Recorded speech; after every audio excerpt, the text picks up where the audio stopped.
Dang it. Why aren't we live? Ah, there we go. All right. Just has a delay.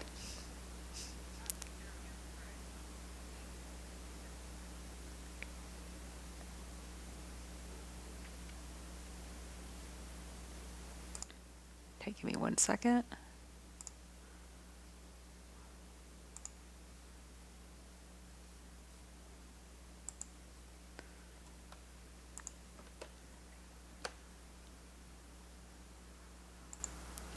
Alrighty.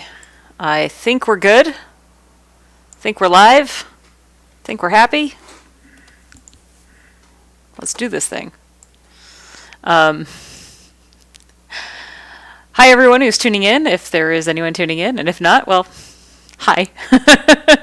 Glad to have everybody here. I am here with Knoel Moreno. Is that how you pronounce your last name, Knoel?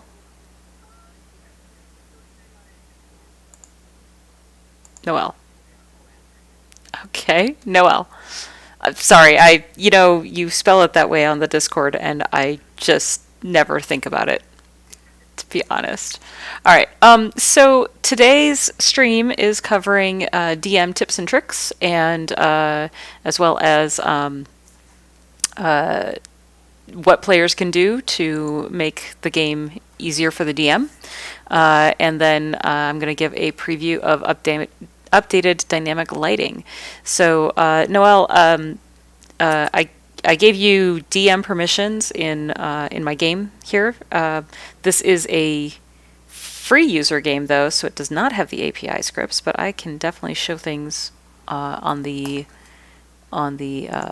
pro side too.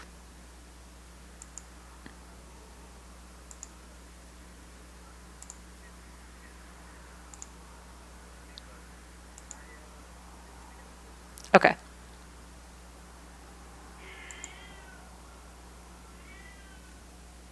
Yeah, do you want to start by talking about what can players do and some of the tips and tricks you've got?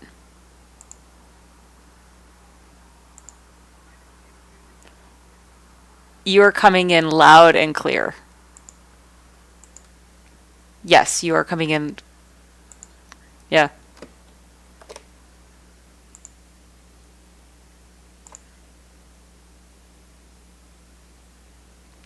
I was saying, do you want to cover the tips and tricks for players to start out?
Oh, hey, hang on a second, Noel. Apparently, we can't hear you. They can't hear you. So that means that I need to make sure that audio output is being captured. Oh. So hang on a second, folks. Sorry about that. Mhm. All right. Pecan, can you hear him now? Go ahead, Noel. Talk away. I'm going to talk away for just a moment, hoping that you can hear me.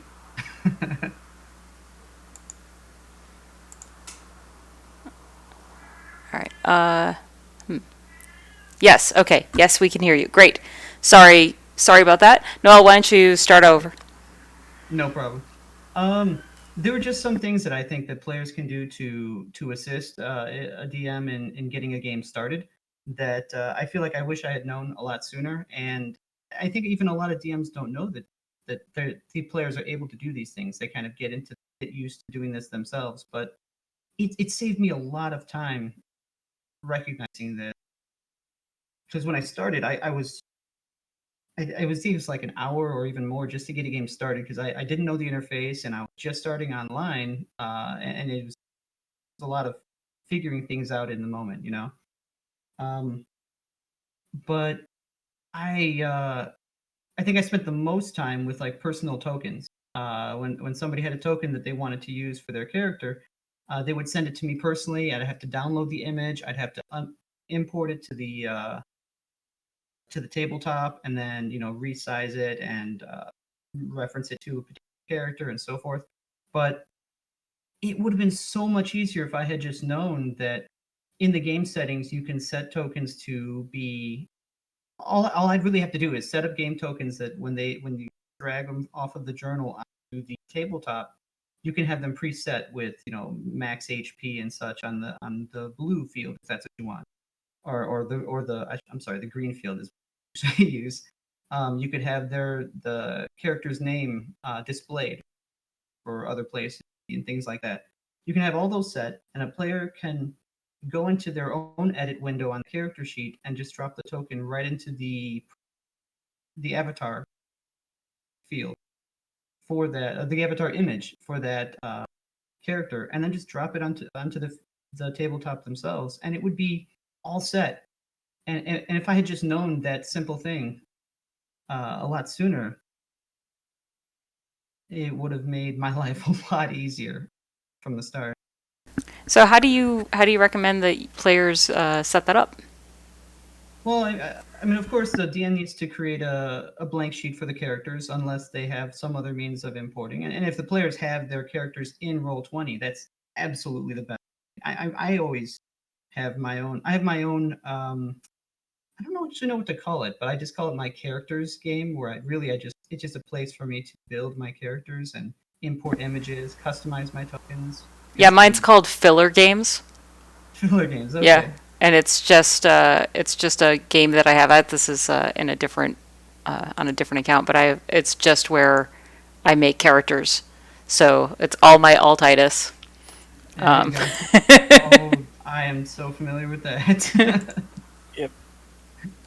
It's yeah, I mean, just having my own game there where I'm the GM and I can craft my own characters, and then using the vault to just transfer character.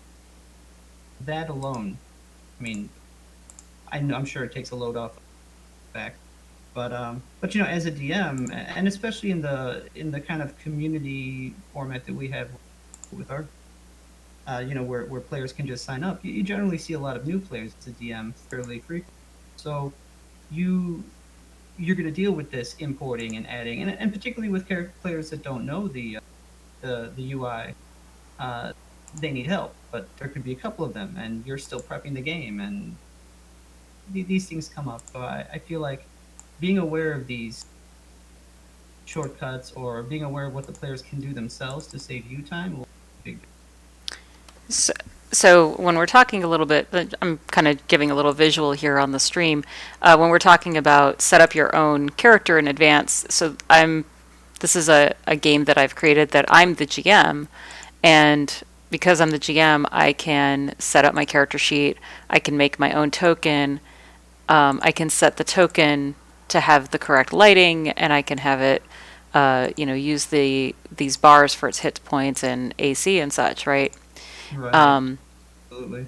and then for those who aren't familiar, then like I'll just remove that, and then I'll say, okay, I have my token selected, And it also and I use it.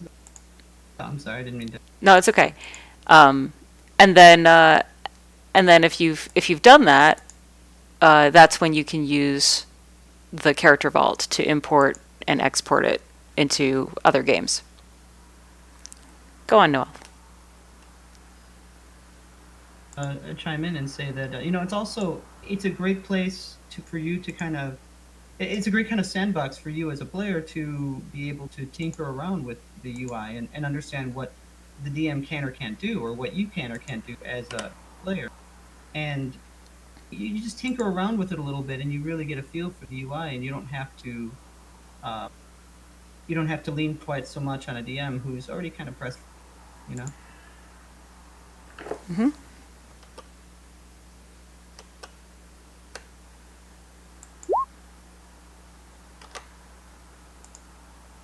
Can you guys still hear me at the moment? Can still hear you. Oh, wonderful. Okay.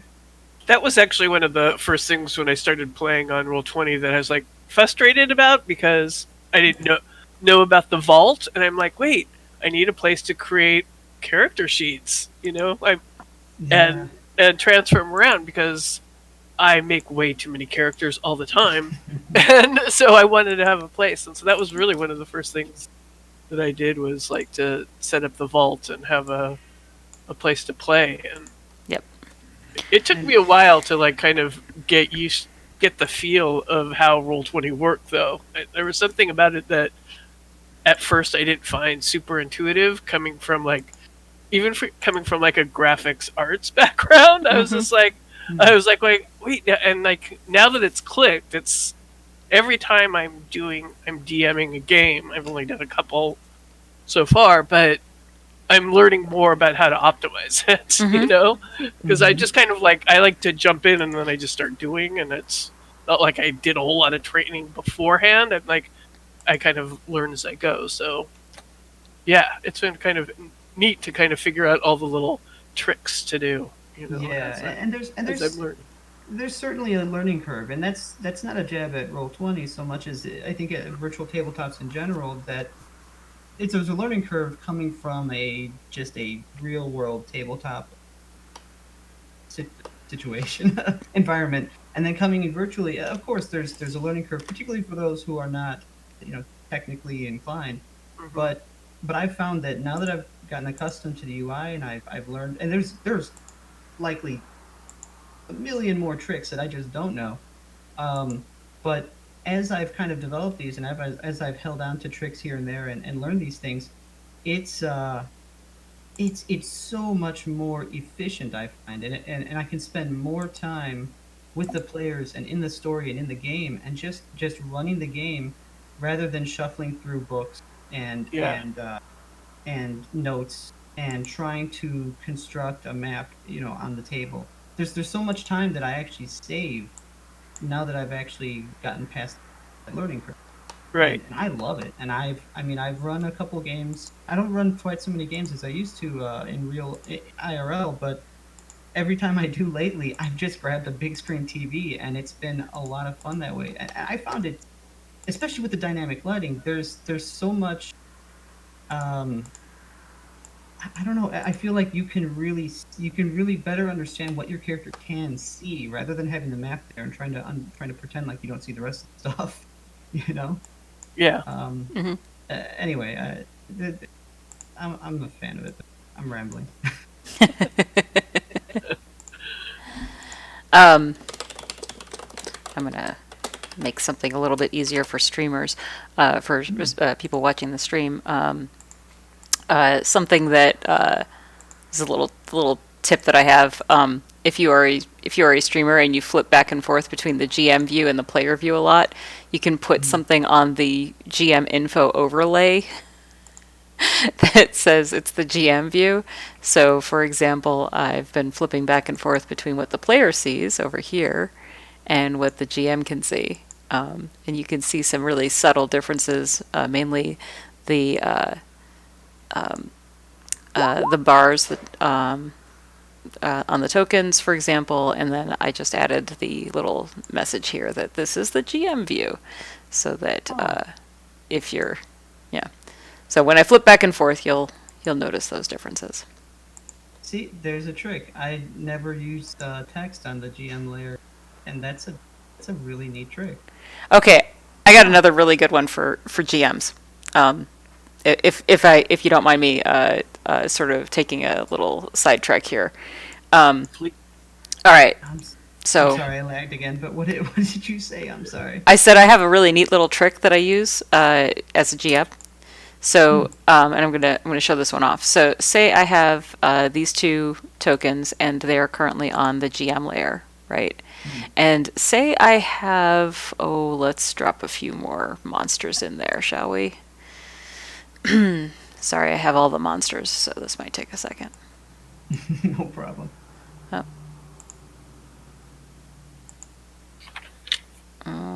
Oh, right. I don't have all the monsters. I forgot about that. Okay. Well, that's all right. We'll just drop a few more tokens then. We make a nice big rat-like story here. So, so I've got these three, and they're all on the GM layer. Now, it's really common in Adventurers League to have different monsters based on the scale of the adventure. So you might have like these three monsters are for if it's the higher end, it's a more challenging, strong party or whatever, right? So you can group them, and let's say these three are for a low level party, right? And you've got your whole thing in the in the GM view. Well, rather than having to move each individual token, which can get really rough when you've got 10 of them, you could instead take the whole group and right click, and the whole group goes onto the main layer, and then you just go and ungroup it. Very, very, like a very simple trick that I started using a little while ago, especially when running CCCs. And boy, it saves like 4 clicks right there, even more if there's a lot. Dana was in my my Descent into Avernus game, and I used this for the first big dungeon area where there's, especially at the beginning, there's like 4 different conditions. It could be daylight, it could be nighttime, or it could be daytime, and it could be a high level or a low level party. So there's some there's some adjustments you have to do on the fly, and that is one of the tricks that I used for making those adjustments quickly. And it's an adjustment that you can do as a free user. This is something that is available for all users. This grouping and going to different layers of the VTT. Yes, Dana. I was going to say I love grouping. It's great. I've been doing that. This next thing that I've been prepping for on Monday, it also has that, like, depending what the size of the party is, and it's basically a zombie horror film, and so I have like a lot of different groups of things that I have to there's waves to give it away, and yeah. I've been playing with it. I've been prepping. I'm like, oh, this is really fun. I'm like learning a lot as I'm doing it. But yeah, it's a lot, and there's different conditions on what the choices the characters make. And this is like going to totally test my chops as a new DM. I'm just like, oh no, we'll see how it goes. We'll see how it goes. Yeah. But I also use text. I've been doing that recently. I've been writing little notes. I was just doing it on a map to remind myself of like certain things that happened, that can get triggered. Because I had a big map before, and I just completely like spaced over certain things. So I'm like, okay, just little flags that when I'm looking at the map, saying, oh, if here, this thing is going to get triggered. Oh yeah. I have. I guess it's not here, but in some cases, you'll have like a rubble or something, and you can just like put a little in the GM, overlay, like there's a trap here, right? And you can see it, and then when I switch over to the player view, well, I haven't moved them over to that map, have I? That's a common thing that I accidentally don't do. So the player view, they see, sorry. That's that's the player view. They see the map without the trap, and you of course have the trap on it. Right. Very, very, like really like small things like that can make a big difference on how easy it is to see stuff. Yep. And also for those who are GMs, the overlay opacity can be helpful. If you crank it all the way up, then your things that are on the background, that are trapped, that are hidden from players, will be just as bright as everything else. But you can fade it way out for as far back as you can see with your own, for your own comfort.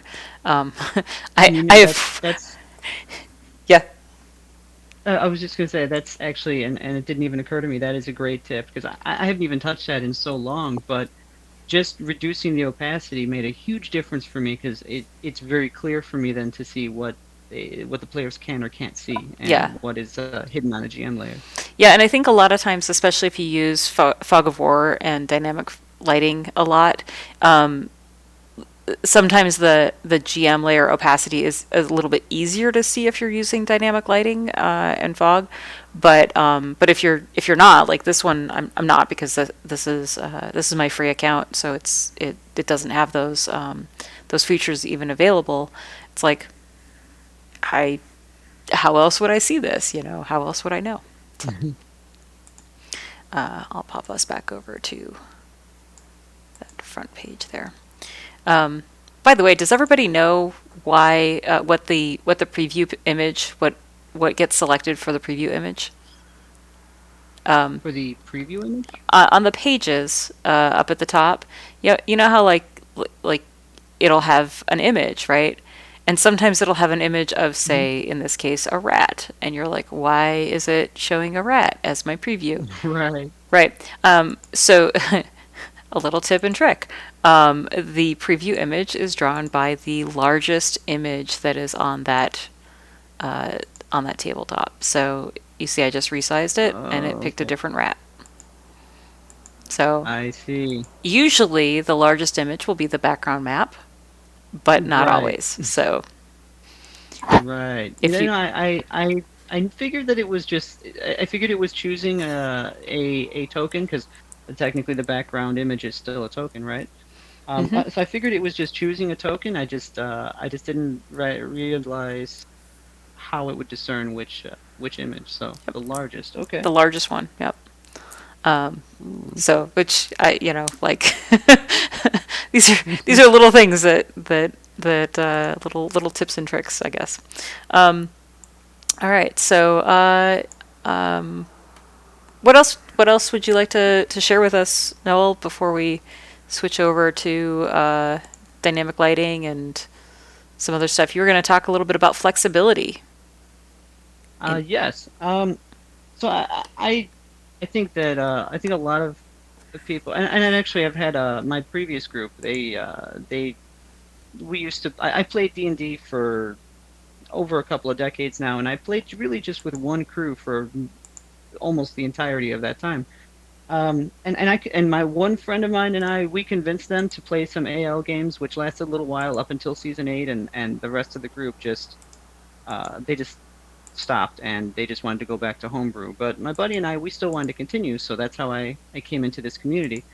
But their biggest complaint, and a complaint that I've seen, is this idea that there's this lack of flexibility, and I think that mostly comes from the idea that you can't do homebrew campaigns. That these campaigns, you have to follow the printed what are they called, the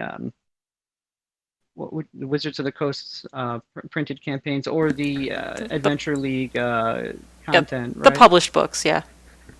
Published. That was the word I was looking for. Thank you. So I think that's where that comes from. But there's a lot of flexibility in the system, and to really customize everyone's experience of that campaign, you could really personalize it just with an understanding of some of the flexibility. And, especially with season 9 now, I know that they've updated a couple things. Particularly, I know that in the past you weren't allowed to really kind of change the encounters, or of course no home rules, or no house rules or variant rules other than what was listed. And I actually really support these things, but the uh, the flexibility I think that exists in the system itself, I think there's much more uh, than people give it credit for. And in the ALDMG, they talk about now. Actually, I'm gonna pull this up really quick so I don't misquote this. But let's see, GM. So currently, season 9, they say that you make decisions about how the group interacts with the adventure, so you can adjust or improvise, but maintain the spirit, and you can't implement new rules.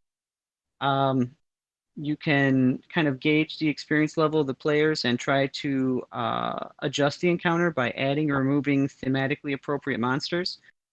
And I think there's just with those two things alone, there's so much more that you can do to adjust things on the fly, even than I think people think. I think a struggle a lot of people have is maintaining this difficulty, the challenge, and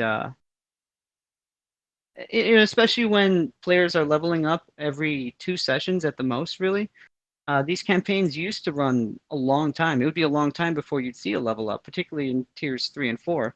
But now that players can level up more quickly, I think a challenge is maintaining that the actual challenge of the encounter, and adding more monsters. It doesn't always it bogs things down, which slows the campaign, which means the players will outlevel it even quicker. From what I've seen. Yeah, I think that's absolutely true. I know that for me, the throttle that I can put on advancement, because a GM can't and shouldn't tell a player, oh, you can't level up if the player has played the 4 or 8 hours that would entitle them to a level up, right?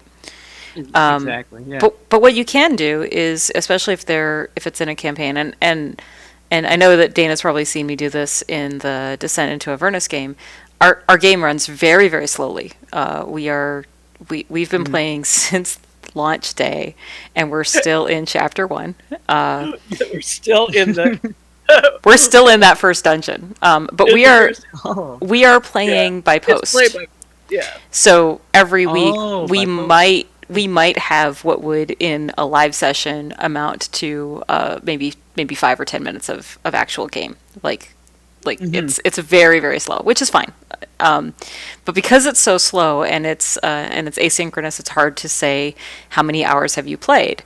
And then once when we get into a combat, we will get together and on Roll20, and we'll play live for maybe 2 hours to get through the combat, which is our way of making sure that a combat doesn't take a year, because D&D combat can take a while, and if you're doing it play by post, it can take even longer.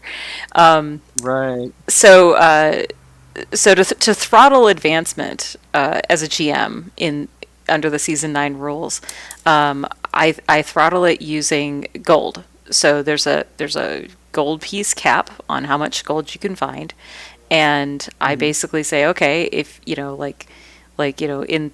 you've played for 4 hours, you can level up, you've earned this amount of gold, and the amount of gold might not be the maximum for the level. But if it's really important to you to get to 3rd level fast, because you've got a class feature or something that you just really, really, really want, you could do it and sacrifice the extra, hitting the max cap of the gold. Now in my campaign, it's a little bit, I mean, I'm not so worried about like if the players are feeling a little gold starved, because I think Dana would probably agree. I'm a pretty easygoing GM about, like, do you have your spell components? Do you have this thing? It's like it's standard equipment, whatever. So I don't nickel and dime them on that kind of thing. And Descent into Avernus is not a resource intensive game the way Tomb of Annihilation was. Tomb of Annihilation, you were supposed to nickel and dime because preparation for going into the jungle was super important, and scarcity was half of that campaign, right? Like, I totally know. The first, like, I think year or maybe even more of my AL was really just myself and a couple other friends taking turns running out of the abyss. And I can't tell you how many sessions we spent just wandering the Underdark, right, managing resources. Oh yeah.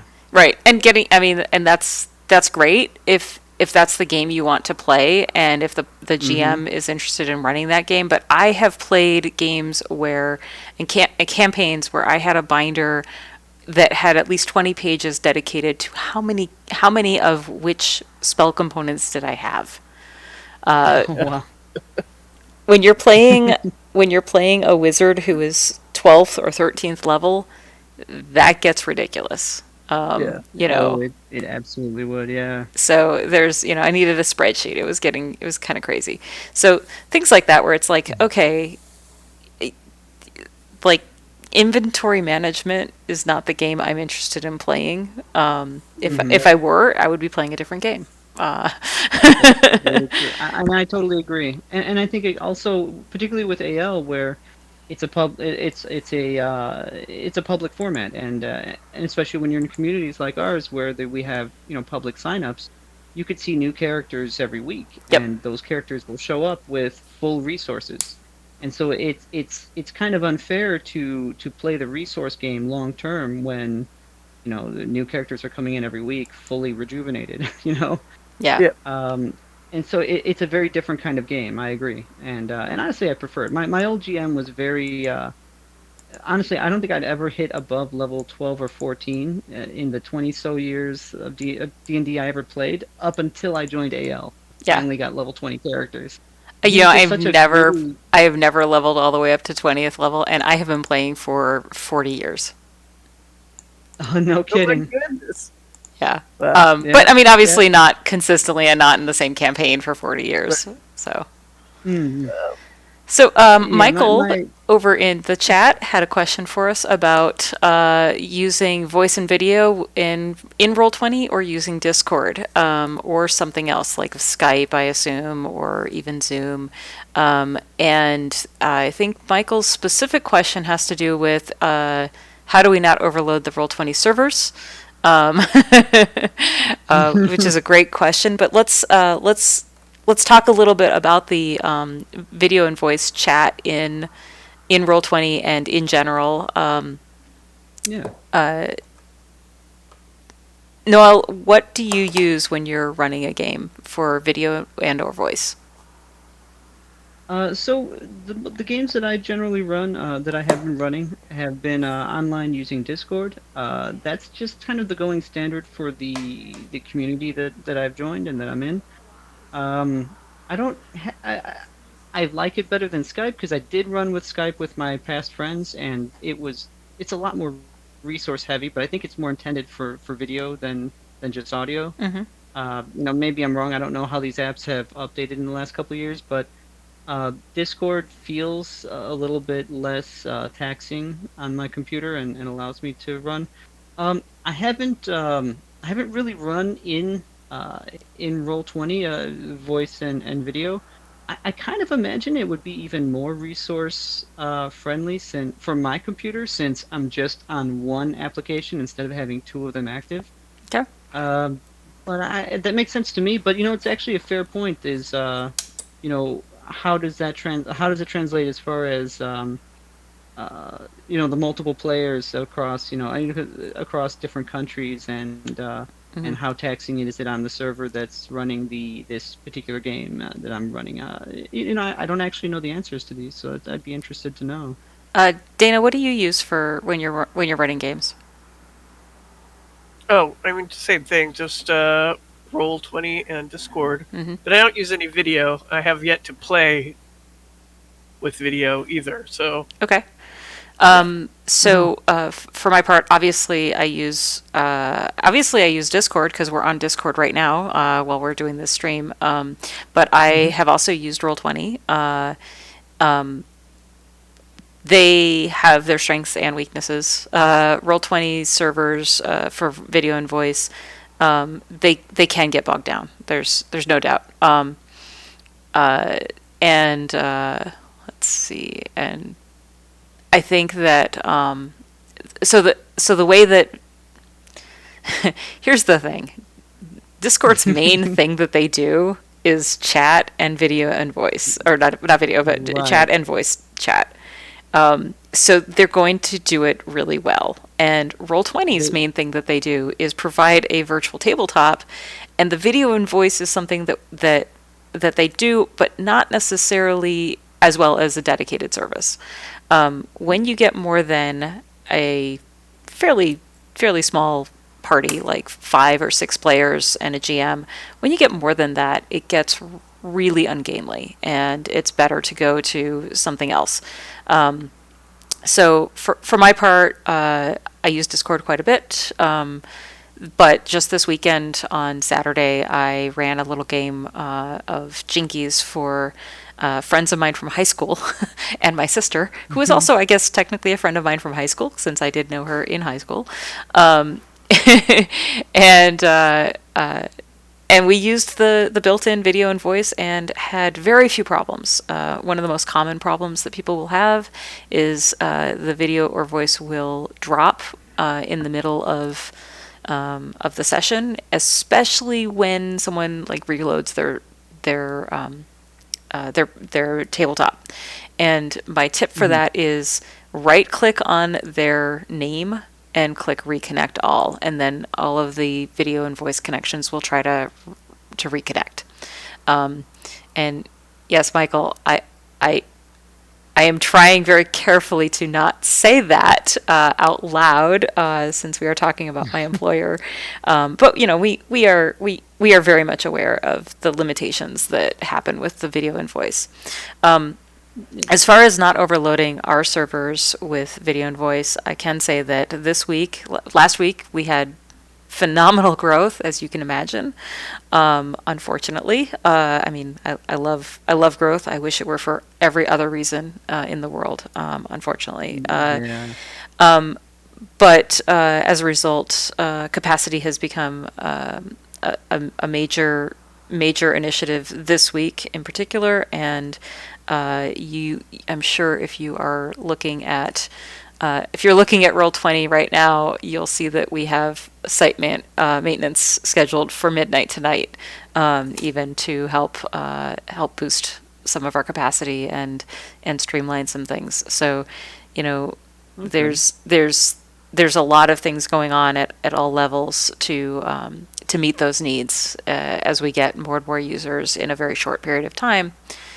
But again, you know, our resources go towards you know towards the whole thing, and a dedicated service that is dedicated to voice chat may only need to focus on increasing capacity for voice chat, you know, whereas we would have to focus on increasing capacity for voice chat and the virtual tabletop and you know, Roll20 will do all those things, but they may not do them as focused. So, And honestly, I kind of I think that makes perfect sense to me, and I'm much more in support of spending the energy and resources toward the tabletop, because there are other options for voice, and you're right. I mean, Discord's focus should be on chat, and so and ideally they would be able to do it more easily, I guess. So yeah, Michael, I am sorry that it's right before your game. It's, you know, we're a 24/7 company at some, you know, in terms of when people are on it. Michael, I know, is in, I think, Australia. Is that right? So the time zone is quite different. We picked midnight Pacific because it was the least number of users that could be affected. Still a lot of users though. So yeah. anyway, I should stop saying we, because this is my personal stream and my personal time. So Fair enough.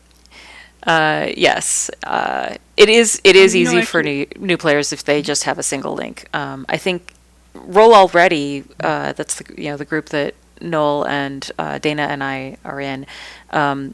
I think we found that new users adapt really well to Discord. I think that Discord is very easy to use for chat, so new users have not had a hard time with that. Yes, it explains why I'm not wearing my Roll20 hat or T-shirt today. So. Anyway, let's see. Any other tips and tricks? Should we go to Q&A? you know, if there was one other thing that I'd like to bring up and mention, it's that I think I touched on this issue of increasing a challenge, but adding monster just increases the bog down of a combat.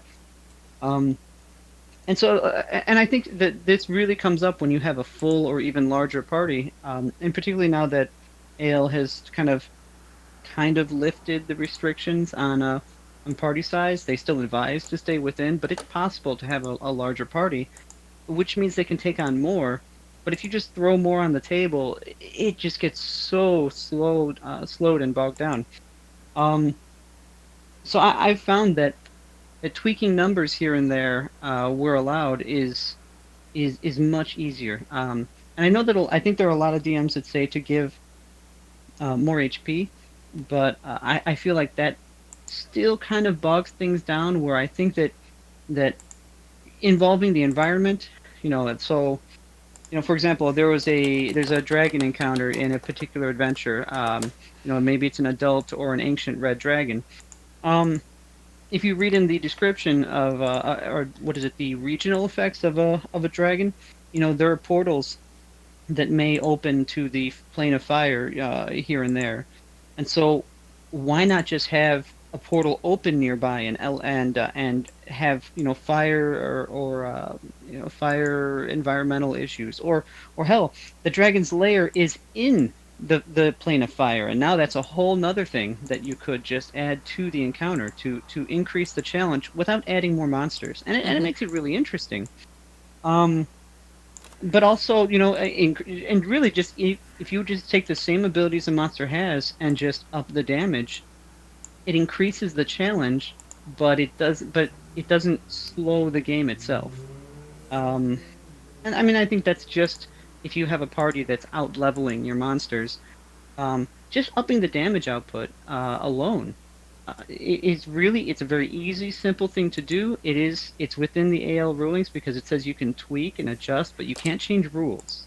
Right. But if you just adjust the damage, or they also say thematically appropriate monsters, well, why not tweak? Why not bring in or adjust that? Instead of an adult red dragon, why not an ancient? If your party is that far ahead of your campaign, Yeah, Um, I really like using environmental factors too, mhm, to adjust either direction. To one of the nice things I mean, you've got layer effects; those are great. And one of the mhm. things that we used to do in fourth edition, and please let's not get into the edition wars. I actually really enjoyed fourth edition. One of the nice things that it had was a lot of times an environmental hazard would have stats. So you would have, Yes. and there was a lot of forced movement in fourth edition, so you could use those a lot, and Mm. you could have a pit, and it was just like anyone going into this pit has to take this amount of damage, or has to and they're stuck and they're can't move, and you could set it up so that the monsters use that as terrain advantage, but you could also set it up to be very clear to the players how they could use that. And I'll never forget one of my GMs when I was organizing. I did Living Forgotten Realms in fourth edition, and we were organizing. He had what we called the Disney table. It was a table that was our kid players. If they were 14 or under, they would be on his table because his own kids played in our in-store game, and the organized play game, and so we tended to group the kids together because they would interact better. And he was running his table, and he said, "Yeah, that encounter is just ridiculous. I can't have these second, third level characters going against two ogres. There's just too much." And so he put them in a room that he said, there's pipes along the ceiling, and you can use your bonus action to break a pipe, and then you have steam, so it can either be used for for cover, for like partial cover, or you can take an action then and point the steam in the face of the ogre and use it as an attack. So it was like he was giving them environmental ways to give them an advantage against the foes, and it was it was a very clever way to sort of adapt the terrain, and I had this just a week ago with my with my home game, and this isn't Adventures. Like he knew that my character could push with I can't remember what the Eldritch incantation is, but with Eldritch Blast he has a push of 10 feet. So instead of just a normal cave, it was a cave that had multiple levels, and our fight happened 30 feet up. So I was able to push and push the monster off the little plateau. We only had 15 hit points, 10 hit points, on average in our party, because we're like first and second level. But we were able, like just that extra bit of, falling damage is not it's not nothing. I mean, like falling damage is just, it can be brutal. So yeah, it absolutely can. Yeah. Pekine says that they ensure that the main mob gets at least one turn, even if you need to max the hit points. I think that is I think that is usually a smart idea, because if it's the big bad, and the PCs like one shot them, on the one hand that makes a really epic story once, but if they're doing it a lot, it's boring. Like they never feel challenged. So you really want them to have that feeling at least once. And I think something to keep in mind is also, talking about difficulty and big bads that go down too easily. If your big bad is an arcane caster type, you have to think about action economy and realize that if the party has at least 2 casters, maybe think of a sorcerer and a wizard in the party, that one big bad wizard is going to be counterspelled every turn. Right. But consider this wizard. This is a powerful, wizard who is aware that he's, upsetting villagers who have access to adventurers, but he's also strong enough to probably have, maybe he's a follower of a particular god so he has a couple of lackeys, or maybe he has apprentices or something. Just a couple of those to bring in the action economy, and just counterspells alone can really turn things. Yeah. And they can just be low CRs, but if they have access to a little bit of counterspell alone, but anything else really, and just a little bit of action economy can go a long way. If you think about the average adventurer, like if you think, like, say I've got a wizard, right? She's 9th level now, and if I think about if she were in her home and someone, a party of adventurers came to kill her, right? What would she do to protect herself? And she would use every dirty trick in the book, including having other adventurers that were about the same level as her around. So, like Strahd has several high-level lackeys. If you think about it, like these are not. Nobody gets to the top by themselves. Right. That is very true. And they're not just hibernating until the players show up, right? Right. They have time to prep. if they have access to divination spells, they may even know who you are. They may know what time you'll be here. They know where you're going to step in the first round. I mean, there's so much time that they have to prep Yep. while the adventurers have been doing other things. Yeah, I would say that every time the adventurers take a short rest, you know, unless there is some reason why the big bad is dormant, like they are literally, you know, asleep because of some spell or something. You know, every time the players take a short rest or a long rest, like just you can just kind of crank up, like, okay, what would make the next thing like more, how would they be more prepared for this party, you know? So yeah. That's absolutely, and you know something. And I'm jumping around a bit. I remembered something that had come up for me as far as environmental. You know, the example of the red dragon and the plane of fire. I've actually done that, and I wanted to. I knew that they were strong enough to challenge and be challenged by an ancient red, and I wanted to do it, and so I added this monster as the big bad at the end, but I knew that, you know, one creature against an entire party was going to be too easy. Like it's too easy for a single target to just be taken down just because of action economy and all that. I thought, how can I do this without just throwing a bunch of fire elementals or a bunch of baby dragons or something, right? And environmental was kind of where I went, and I thought about the you know the dangers of the fire plane and how he might utilize that. And you know, dragon uh, has immunity to fire, so he could swim through lava.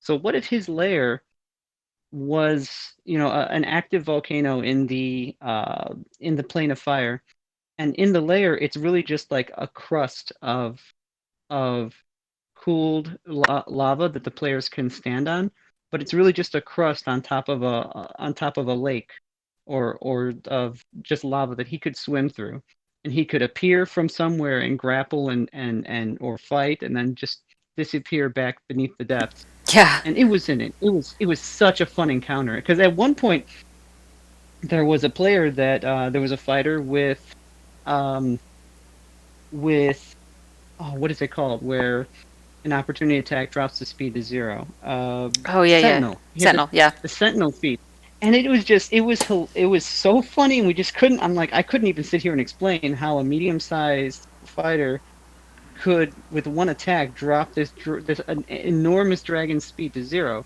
Right. So but at some point, the better idea was just to grapple him and then just dive with him in his claws. Mm-hmm. And I thought, what is the damage for lava? And the thing that's disappointed me in the past is, I mean, I have an understanding of how hot molten rock is, right? Right. I know this, but when I've looked in the books, like when this has come up, they're like, oh, dexterity save, or they take, you know, 4d8 fire damage. Yeah, like, you know, my fighter's got 200 hit points, sure. Yeah, and that was, you know, that was just numbers that they put in there for a tier 1 adventure. But come on, this is magma, and the dragon just dragged him 20 feet beneath molten magma. But you know, in the chapter 8 of the rulebook, they actually give example, which is what is it called? Improvised damage. Mm-hmm, mm-hmm. And I think I want to say, I'm not able to pull it up here, but I want to say it was something like 18d10. Like that. That seems more reasonable, yeah. It does, yeah. It was at the upper end of the damage scales, and I was like, and it said, you know, diving in molten magma, basically. I was like, oh, there it is, perfect. Right. And there's a rule for it. He had. Right? Now he showed up with fire resistance, but nonetheless, that's still an enormous amount of damage, and then he's got to swim back up. Right. Because the dragon left him down. The dragon let him go, and then just left him down there. Just kind of like a good crocodile, you know. Right. So drag you under. So I mean, I'm sorry. Drag you under and you know let you drown and then eat you. Exactly. So just let him go down there. But he had an incredible athletics and was able to swim his way back up, but not without repercussion and not without everybody freaking out like, "Oh my God!" Yeah, right, right. Like And of course, and that he's makes it 20 feet under. and that makes it an incredibly epic tale for the player too, because like, and then my character rises out of the lava, right? Right. Like that's those are those big dramatic moments that players are that's what we're all hungry for, right? Yeah. Absolutely. Um. And so I think it's good to get creative with the environment rather than just throwing more creatures at it. Because in that way you can really just make the encounter your own. Because in the original adventure, the party finds this dragon in its lair, and by lair it's really just a single cave. It's just a cave. There's its treasure in the back of the cave. Fight the dragon, and that was it. The book really didn't lay out anything, didn't give it any personality, gave it a name, but no personality, no depth, and no layers to the environment. Mm-hmm. And I said, forget this. I mean, this is the final of this game that's been going on for months. And there's a whole regional effect here that hasn't even been mentioned in the entire chapter. I'm going to start playing with that. And so this creature was within the stronghold of this fire giant stronghold. And so every so often elementals might appear from fire, but nobody knew why that was happening. And that's because it was within a regional effect of an adult or older red dragon. But it's something that if a player has come across red dragons before, they might know that, and it might clue them in, which is kind of fun to kind of have teasers in there that maybe they may or may not catch on to. Yeah. Yeah. Definitely. So we're at a little after 6. My cat, I'm sure everyone can hear my cat meowing at me for dinner. But I wondered, that's right. yeah, I wondered if we would like to talk a little bit about updated dynamic lighting, which is currently on the dev server, and I'm going to give a little preview of it. So let me hop that over here. So, updated dynamic lighting. So this is on the dev server right now. If you're a pro user, you have access to the dev server, and the URL is roll20dev.net. It uses the same login as the main Roll20. Things that the dev server does not have. The dev server does not have a marketplace, so all of your purchases and everything from the live server are not available, which can be frustrating. So on the dev server, while we're testing this out, Roll20 has made available the map packs from the Ravenloft map pack add-on. There's a set of, I think it's 8 maps from Ravenloft, and then there's like a little thing of tokens, and these tokens all have they all have light already set up. So so it's kind of exciting. So this guy has no dark vision and has a torch giving off 20 feet of bright light. So if I take a look at this, that updated dynamic lighting is over here on this tab. It's a new tab that you'll find just on the dev server right now. Vision has been split out, so if the token is blind, does not have vision, then it's off. They cannot perceive. They could still give off light. So let's give it light, but we said that they do not have night vision, so that's off. If they had night vision, you could turn it on, and then you could set how far the night vision is. So if it's like dark vision 60 feet, then you turn it on and put 60 in here, right? Nice. Then they also can give off light. Now this is a change. In the old system, if they have light, if you said 20 and 20, then it would only give off 20 feet of dim light, because it was the total light, and then here is where the dim light started, right? But now it's cumulative. So if you have 20 feet of bright light, and then you have 20 feet of low light, it's a total of 40 feet. And that's this guy. And if I control L, well, I can see everybody because I can control all the tokens. But I'll show this a little bit in a second too. So this one, Lavender, has night vision 60 feet, and also regular vision. But isn't carrying a torch. Grink has 30 feet of dark vision, or night vision, and regular vision, also not carrying any light sources. Steve's has 90 feet of night vision, and again, no torch. And then this is Torchy. Torchy is a torch, doesn't have any vision, gives off 20 feet of bright light and 20 feet of low light. So if I go over to my map, so here's my here's the one that has night vision 30 feet, and if I look through their eyes and I move around, I can see 30 feet, and that's what I can see. Now there's some caveats too, which I'll get to. This guy, we said, has a light, right? So we'll move him over here.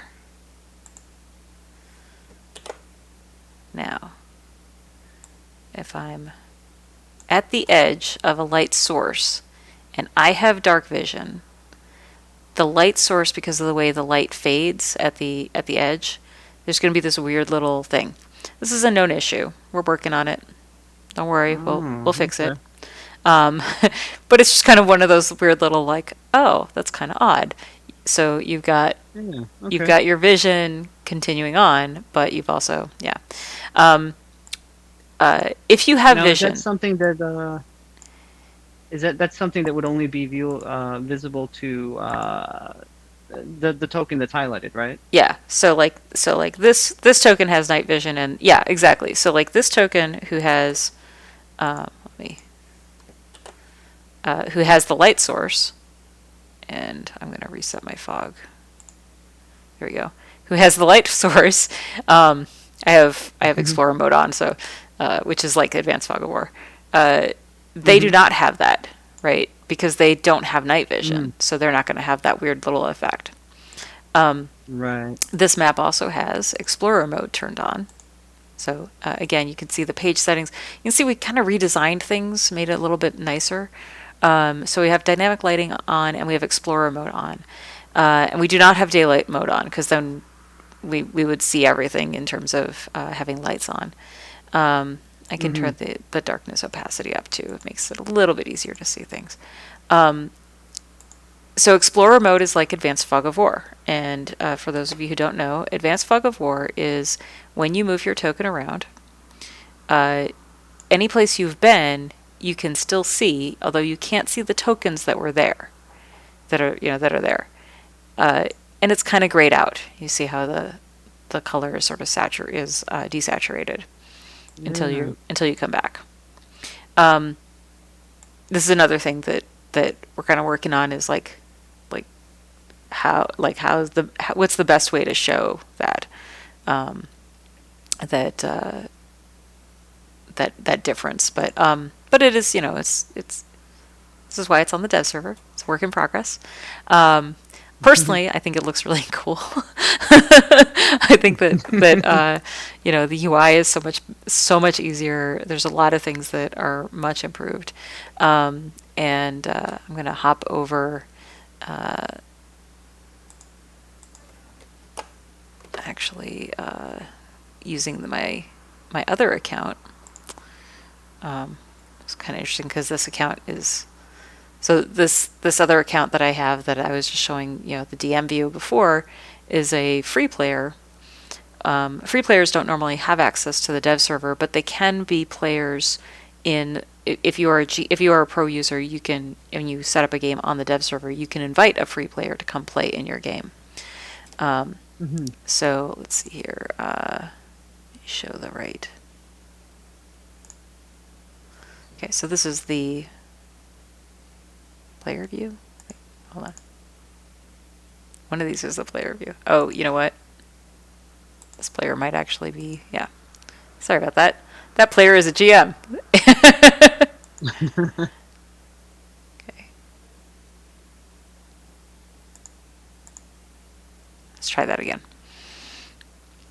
All right, so this player is a GM, and there's a few of these tokens that they have access to. So again, this one, this guy doesn't have a light source or night vision. He just has vision, so he can only see to the extent of any light source that's nearby. And if I go back over here, I can bring over Torchy. So remember we said that there was a torch, right? Well, there's the torch. Yeah. And now suddenly that character has vision. You'll see that the vision that's available to him is to the extent of the torch's light. So if you have a light source that goes to the end, to the edge of the page, or if you have daylight mode turned on, vision is 100%. So if I'm going to turn on the daylight mode, which I'll do right now, then everybody can see to the edge of the page, except where there's a dynamic lighting line in the way. And this little guy over here's got now he can see because there's now light. So yeah. So that's kind of how it works. There's been a lot of changes. There's you can see there's a few artifacts and bugs still that they're working on. But the big thing that is exciting about this you'll never see, and it's the framework underneath that is much improved over the previous version. So Is it? Okay. so it's pretty exciting. It actually sets things up for being able to do more, make a lot more changes and everything. I'm curious too, and maybe it's maybe there's no good answer for it just of yet, but I'm curious what this will mean for any future scripts or API that could be. I'm glad you asked. There is, in fact, API support as of 2 days after we put this on the dev server. So these will have different attributes than Token Mod uses. Thanks, I see Gludington asked about that. There are new attributes. They're posted in the Pro Forum thread about the new updated dynamic lighting. So the author of Token Mod will probably update that for these features, which is pretty exciting. It's pretty exciting to have API support at launch. And the other thing that I want to be really clear about, and this is super important, here's dynamic lighting.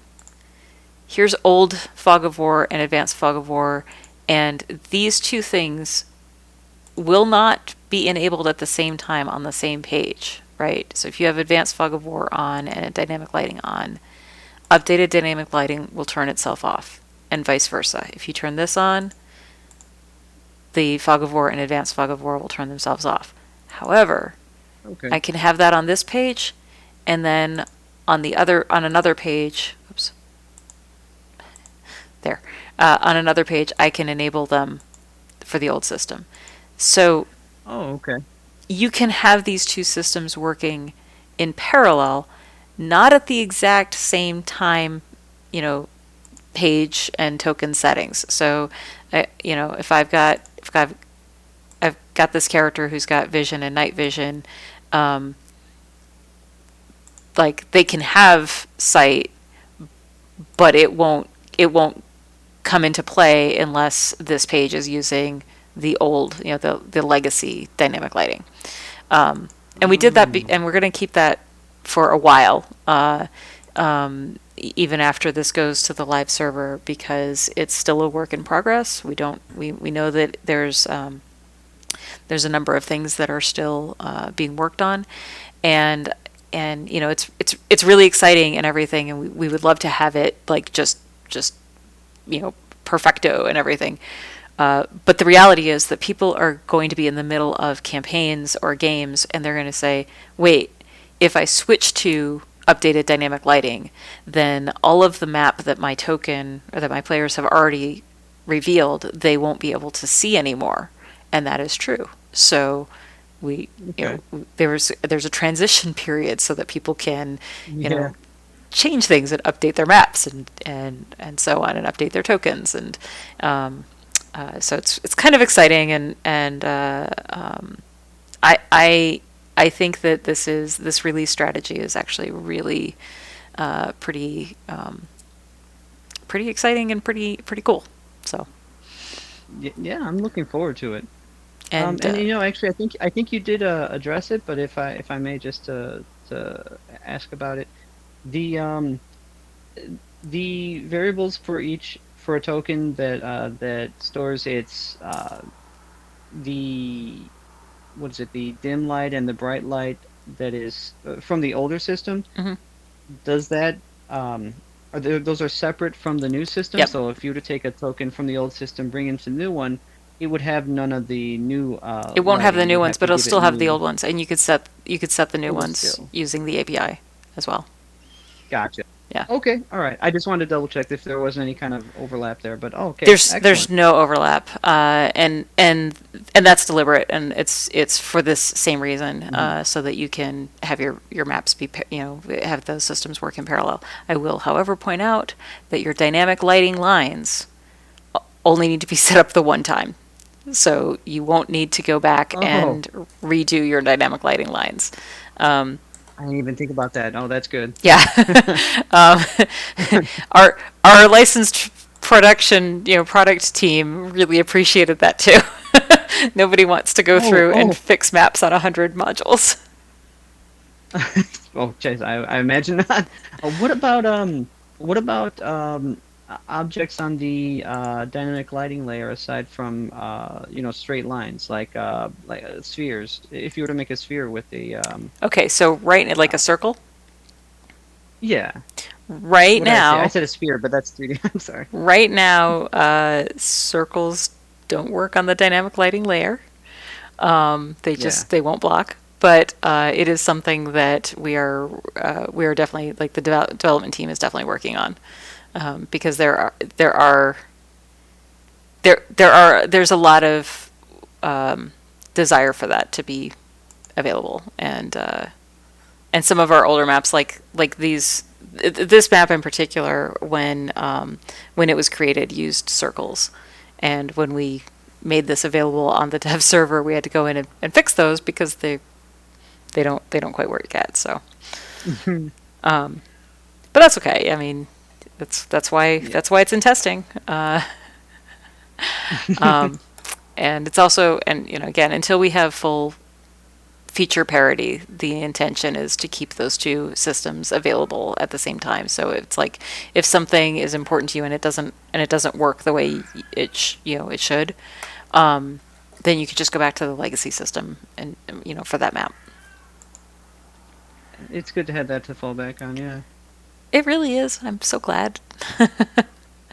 And also, this whole project really got the whole dev team looking at what this very complicated system, what the features actually are. Because one of the interesting things about all of us at Roll20 is we're all really familiar with the system, but every single person anywhere in any system will have blind spots. So if you ask me something about the API, I would not be able to answer a question about it, except to say that we have one. If you, but if you ask me something about, like, how do token markers work, well, I know a lot about that because I helped test that. So there's a lot of things where we may or may not all know all the things. And the interesting thing about dynamic lighting and fog of war and advanced fog of war and restrict movement on drop, restrict movement and only it only updates on drop, and all of those features that all make up this very complicated system. At one point, we figured out that there were something like 1 million permutations just of the token settings. and page settings, like how they can interact. And at that point, we said, Right. okay, testing on this kind of system is extremely complicated. So let's be sure that, we document well everything that we can. And so, yeah, it's exciting, and there's a lot of stuff that goes into this kind of thing, and the team that is working on this is of course phenomenal. So And it's good to have that dev server too, because then you also wonder, what about computers with varying resources or different Yes. graphical qualities Yeah. and different browsers, and I imagine all of this has to be considered along with it. So that, yeah, I can see how that can be really complex. Yeah, and that's something that was one of the main driving forces between in making updated dynamic lighting is performance. Dynamic lighting and advanced fog of war, especially on older systems, are not very performant in the legacy system, and there's a lot of speed tests and performance tests that have gone on to figure out where's the sweet spot. How do we optimize as much as possible? And one of the things that has come out of the dev server testing is that hardware acceleration does not play well with updated dynamic lighting. Hardware turning it off does not play well with updated dynamic lighting. So if you turn off hardware acceleration on your browser, it kind of doesn't work on this system. Streamers, as you may or may not know, turn off hardware acceleration all the time, and it's because of how streaming software interacts with video cards.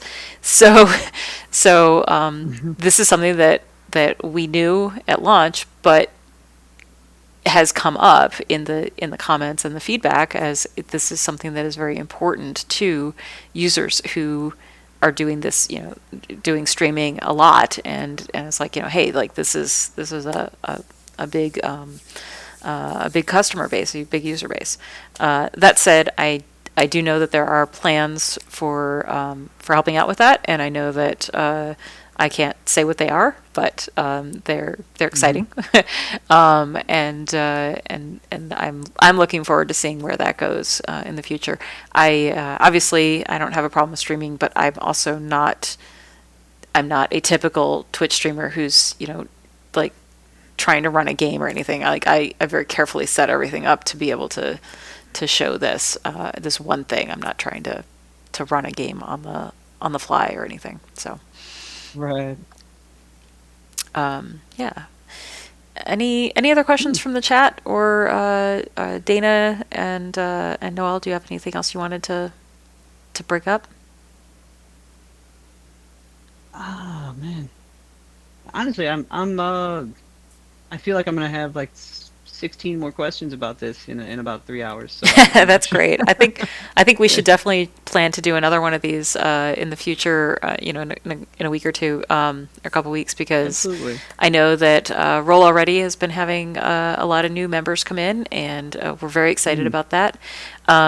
This I should give the pitch for Roll Already. Unless Noel, do you want to give that pitch? You go ahead. This is All your right. stream, and I'm sorry, I'm not very good with those. No, that's fine. So, Roll Already is a group of mostly D&D players who organize through rollalready.com and Facebook and Discord. There's additional links.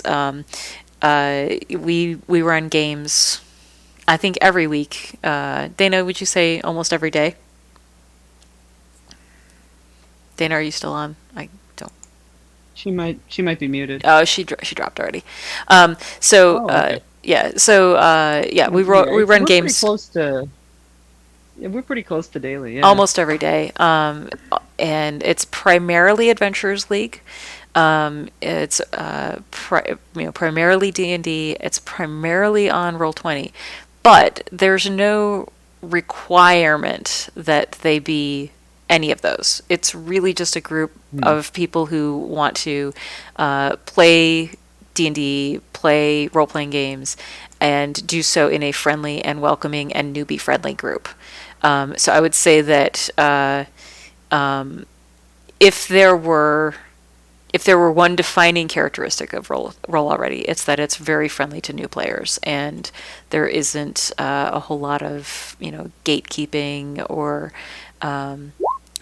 attitude in my opinion. Yeah. Yeah, it's been my experience that we've been a pretty solidly welcoming group, and I've been really happy about that. And I actually find that I'm actually really glad that we started, or I didn't start, I wasn't there at the beginning, but since I joined, it has been primarily AL, and I think the benefit to that, at least thus far, has been that it allows us to kind of play together as a community, because you can't really have more than 7 or so characters in a single game. But when you want to have a larger community, without just being individual campaign people just chatting with one another, the benefit of AL is the crossover potential of characters, and characters being able to join other games. Yep. And because of that foundational rule, it allows us as a community to just play and sign up for games together with our characters, with any characters we like. And that's been a lot of fun. And Definitely. So, yeah. Pekine asked about the D&D Beyond character builder integration with Roll20. I can tell you that Roll20 does not officially do any of that, and I can't really speak to that because of that. So maybe someone else can.